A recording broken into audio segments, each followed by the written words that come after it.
अस्सलाम वालेकुम friends, my name is Bashir Ahmed and welcome to my channel the skills tag. सो friends, आज के इस वीडियो में बात करने वाले हैं हेडर टैग की।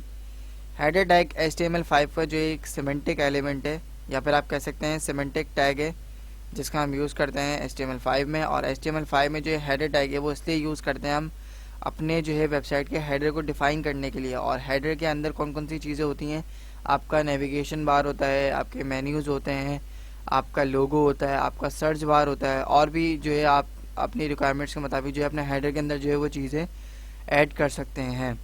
तो हेडर टैग के लिए हम यूज़ करते हैं हेडर टैग सिंपली, ठीक है। और हेडर टैग जो है वो आप ज़रूरी नहीं है कि आप हेडर टैग को यूज़ करके हेडर बनाएं, आप डिफ से भी बना सकते हैं। लेकिन डिफ से जो बनाते थे वो हम पहले जो है वो हम डिफ से भी हम जो है अपना हेडर को बनाते थे और अब भी बनाते हैं। लेकिन वो तरीका जो है वो HTML 4.0 में या फिर HTML 4.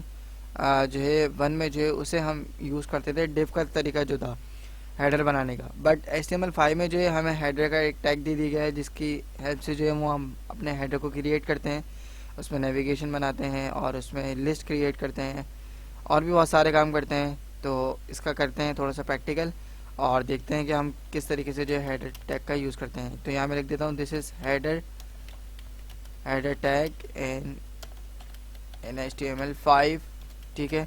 सेव करके मैं इसे रिफ़्रेश करता हूँ ब्राउज़र पे, तो ये आ गया आपके पास एक सिंपल सा टेक्स्ट जो कि मैंने लिखा था, this is header tag in HTML5, ठीक है।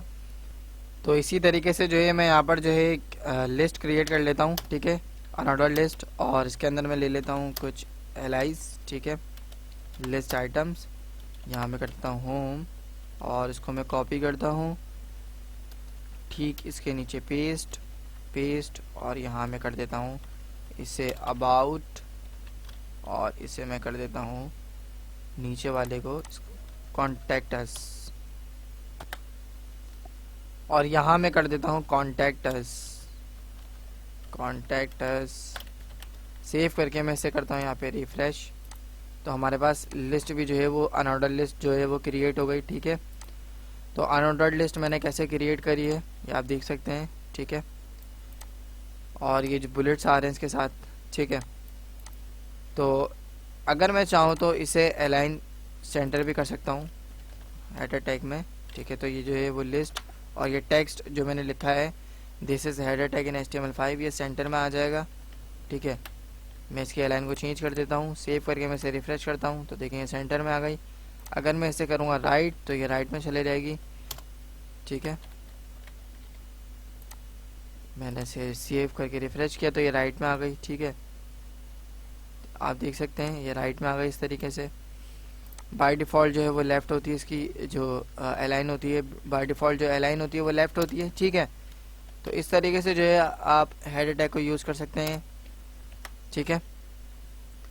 तो हेडर टैग जो है वो मैंने आपको बताया जैसे कि सिमेंटिक एलिमेंट है और ऐसे ही जो है आने वाली वीडियोज़ में जो हम और मज़ीद सिमेंटिक एलिमेंट्स को कवर करेंगे और बहुत ही जो है वो इम्पॉर्टेंट टैग्स हैं जिनका हम यूज़ करेंगे आने वाली वीडियोज़ में। HTML5 के ये जो है वो बहुत ही इम्पॉर्टेंट टैग्स हैं, ठीक है। तो आज की इस वीडियो में इतना ही। अगर वीडियो अच्छी लगी है तो लाइक कीजिएगा, चैनल को सब्सक्राइब नहीं किया तो प्लीज़ चैनल को सब्सक्राइब कर लें। मिलते हैं नेक्स्ट वीडियो में। Thanks for watching.